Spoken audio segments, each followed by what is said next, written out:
Last week, I wrote a negative review of the new Star Trek Lower Decks one-shot. It was complete drivel. They littered it with a bunch of propaganda politically up front to try to agitate their readers, and then they really didn't offer much of a story to it. It was pretty much a typical event tie-in you'd see at Marvel or DC, where it's like they did this extra book in order to pad out their omnibus or something like that, and it didn't actually offer anything worthwhile for the read for readers, and this is the main problem. Now, of course, they ignored the fact that that was the main crux of the review, and they only talk about the fact about their political biases. This is a normal thing. So they put these political biases in there intentionally, and they want it to cause controversies, and then they can go back and be like, why is it controversial? You wouldn't be controversial if you weren't a Nazi, right? And that's what's going on here. So we're wearing our hat to trigger Heather because Heather believes that these hats are literal Nazi armbands, and it's ridiculous to watch, but we're going to have fun with it because we always have fun here at my program. My name's John Delarose. I'm a #1 best-selling author and award-winning comic creator, my friends, and I'd love you to get on my Subscribe Star because my Subscribe Star is something that is making new comic books and making new culture for you. And so if you don't like these people who are coming and going and ruining our comics, ruining Star Trek and things like that, you can get on Subscribestar right here. Here is the link in the description below. And we're creating comics, short stories, all sorts of things. We're having a lot of fun. At the point where we get about 300 backers on here, which we're a tenth of the way, we made good progress this last month. We'll be able to make monthly comics. And you know I'd love to make a monthly Star Trek style space opera that will outdo anything that's being put out by IDW. We will run circles around them because, one, I'm a much better science fiction author than anybody they've ever hired. And number two, we have better editors than Heather. Easy. All right, so here's what she did over the weekend, my friends. It started here. Notice the scene reflected a situation, reflected a tense political situation, the specific period and complexity. It wasn't. The scene they're talking about is literally a Bajoran Starfleet officer flipping out and doing ninja moves for 20 pages over just in senseless action and screeching fascist at everybody repeatedly, who are Klingons. Now, Klingons in Star Trek ever since Discovery, really have been used to represent Republicans and Trump supporters. They did this with Discovery when they tried to go with their little catchphrase, "Remain Klingon," which is supposed to be making fun of Make America Great Again. And they're supposed to be just these complete savages, which is interesting because, of course, they're all extremely dark-skinned.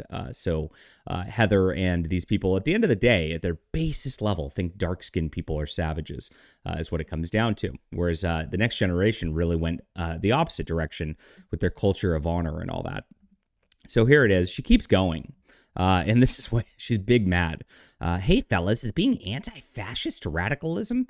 It's something that doesn't make sense in 2023, Heather. Like, fascism was a movement of socialist countries in the 1930s. In fact, the Nazis were the National Socialist Party, if you guys did not realize this. Of course, they don't study their history, so they don't know where any of this stuff comes from. They just use this word to mean political person I don't like, bad person, right? And fascism actually is a system of government, and there's a whole rule of orders around it, and it actually much more resembles what they want. They want to blacklist people who disagree with them politically. That is a fascist trait, right? They want to only present one side as good, the other side as bad. That's a fascist trait. They want people like me dead, let's be honest. I mean, Heather called security on me at San Diego Comic-Con just for being there. And that's the type of thing. They want to strong-arm people out of the industry. They want to strong-arm people out of being able to produce their art. They want to strong-arm people from reporting the news like I do.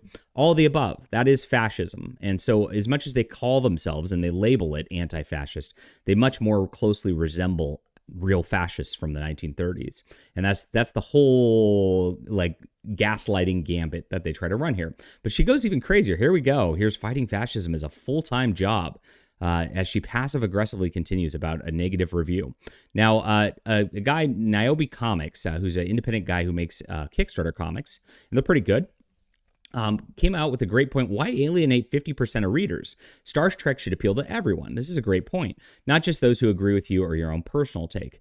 This is a business. Please start treating it like one, or the Iron Age of comics will take over, I promise. And she says, I'm sorry you did not like a comic where a cartoon character punched fascists. And that's the deal. And so here's where they try to now this guy is like a moderate. We're not moderate over here.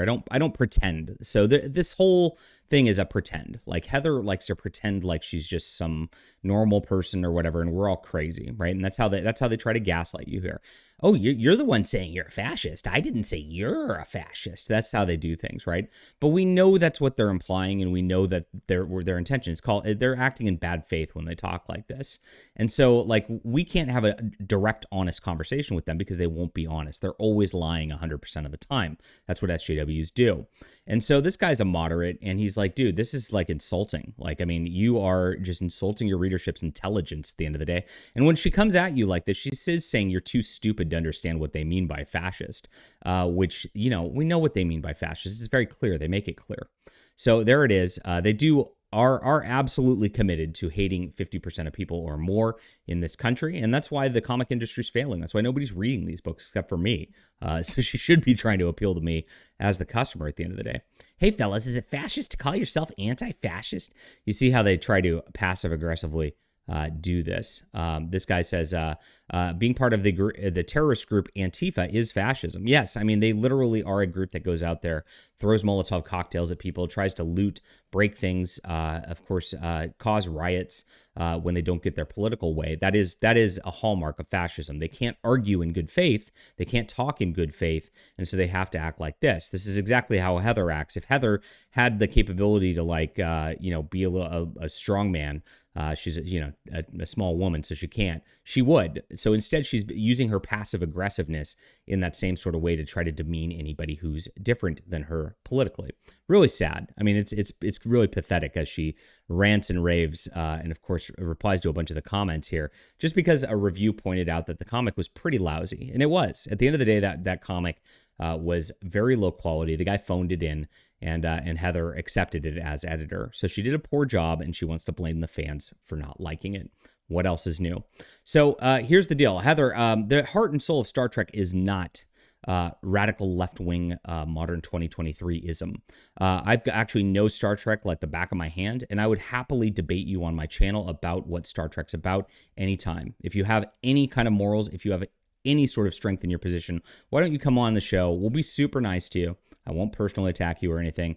We'll just debate about what Star Trek's about. Guys, let her know that this invitation's open. Be polite, of course, be respectful. We don't want to bother and create any fake narratives here.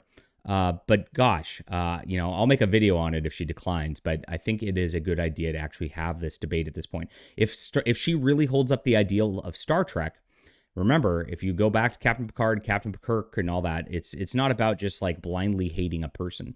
It's about coming together and figuring out how we can move forward and actually make something great together. That's what Star Trek's all about, and she knows this. And of course, they're failing at this these days, which is why the books are not working very well. But she should be able to debate, should be able to talk if she actually upholds those ideals. I know I uphold those ideals, but this is somebody completely different. Let's see what happens. Leave a comment down below with what you think about this. Hit that like and subscribe button. We'll be back soon, my friends.